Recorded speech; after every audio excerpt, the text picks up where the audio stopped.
अस्सलाम वालेकुम जी। होप आप सब लोग खैरियत से होंगे। मैं मतलब एक आम आदमी जब घर से निकलता है काम करने के लिए तो मैं ये सोचता हूँ कि मैं कुछ करके दिखा सकूं, मैं इस दुनिया में कामयाब इंसान बन सकूं, मैं अपनी फैमिली के लिए कुछ कर सकूं, मैं अपने माँ बाप के लिए कुछ कर सकूं, मैं अपने बहन भाइयों के लिए कुछ कर सकूं, मैं इस सोसाइटी के लिए कुछ कर सकूं। और इसी ख्वाहिश के अंदर मैं मतलब एक आम आदमी एक बड़ी ऑर्गेनाइजेशन के अंदर एक कॉर्पोरेट इंडस्ट्री के अंदर जाता है काम करने के लिए। और सबसे पहले ये सोचता है कि मैं अपना सोशल नेटवर्क बढ़ाऊं। उस सोशल नेटवर्क में जो सबसे पहले बढ़ता है वो मेरे साथ काम करने वाले मेरे साथी होते हैं। और जब मैं अपना काम की तरफ मेरी पूरी तवज्जो होती है कि मैं ज़्यादा से ज़्यादा अपने काम के अंदर प्रोडक्टिविटी दे सकूँ, मेरे आने से मैं ये रियलाइज़ कराऊँ इस ऑर्गेनाइज़ेशन के अंदर कि जी मेरे आने से इस ऑर्गेनाइज़ेशन के अंदर एक इम्पैक्ट आया है। तो आपके कुछ साथी आते हैं और वो आपको आके बताते हैं कि जी देखो, ये जो मेरा बॉस है, ये आया सुबह 10 बजे, ये रात को पार्टी में था। हमें पता है, लेकिन हमें तो सुबह इसने 9 बजे बुला दिया।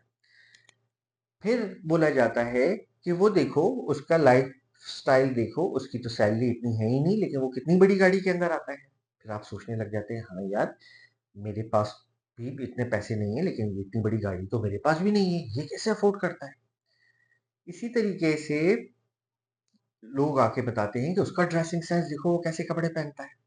वो देखो, वो मुझे लगता है कि उनका आपस में कोई जो है अफ़ेयर चल रहा है। तो आपका जो काम करने का ध्यान है वो आहिस्ता-आहिस्ता काम पे से हटने लग जाता है। ये कहलाती है कॉर्पोरेट गॉसिप।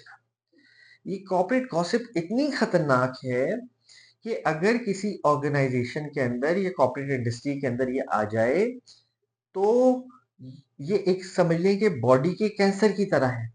ये ऑर्गेनाइजेशन के अंदर इतना फाइनेंशियल लॉसेस से वो नुकसान नहीं होता जितना ये गॉसिप आने से इस कंपनी की रेपुटेशन को नुकसान होता है। ये एक मैं जिस तरह से ज़िक्र कर रहा हूँ कि ये एक बॉडी में कैंसर की तरह है कि आप मुसलसल ये आपको अंदर से खोखला करती रहती है ऑर्गेनाइज़ेशन को। और अब ऑर्गेनाइज़ेशंस अब ज़्यादा वेट नहीं करती। वो आपको सिंपल देखती हैं 2 से 3 महीने और इस कल्चर को ज़्यादा आगे बढ़ने ही नहीं देती। 2 से 3 महीने देखती हैं कि अगर आपके आने से वो इम्पैक्ट नहीं आया, वो प्रोडक्टिविटी नहीं आई, वो रिज़ल्ट जो वो एक्सपेक्ट कर रही थी मैनेजमेंट वो आप डिलीवर नहीं कर पाते, तो वो आपको बाय-बाय कर देते हैं।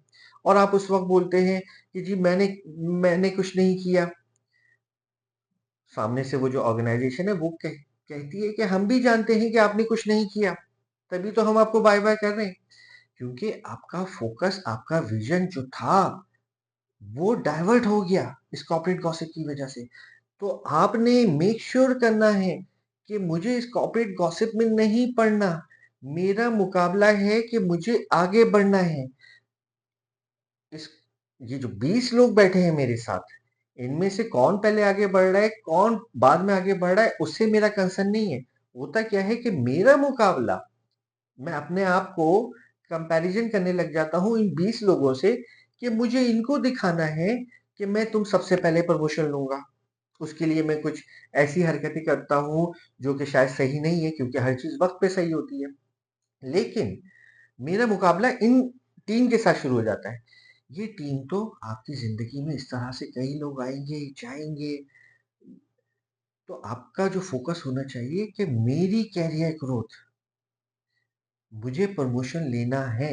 मुझे ये नहीं सोचना कि मुझे इनसे पहले प्रमोशन लेना है। यस, मेरा प्रमोशन मुझे अभी चाहिए, मेरी सैलरी इंक्रीमेंट मुझे अभी चाहिए। लेकिन उसकी ज़्यादा बड़ी इसलिए आप नाखुश हैं, ये नहीं। तो प्लीज़ कोशिश ये करें कि इस कॉर्पोरेट कल्चर के अंदर, इस सिस्टम के अंदर अपना माइंडसेट जो है वो पॉज़िटिव रखें, अपना विज़न जो है वो क्लियर रखें, अपने आप को, अपने काम को डाइवर्ट ना होने दें। Thank you.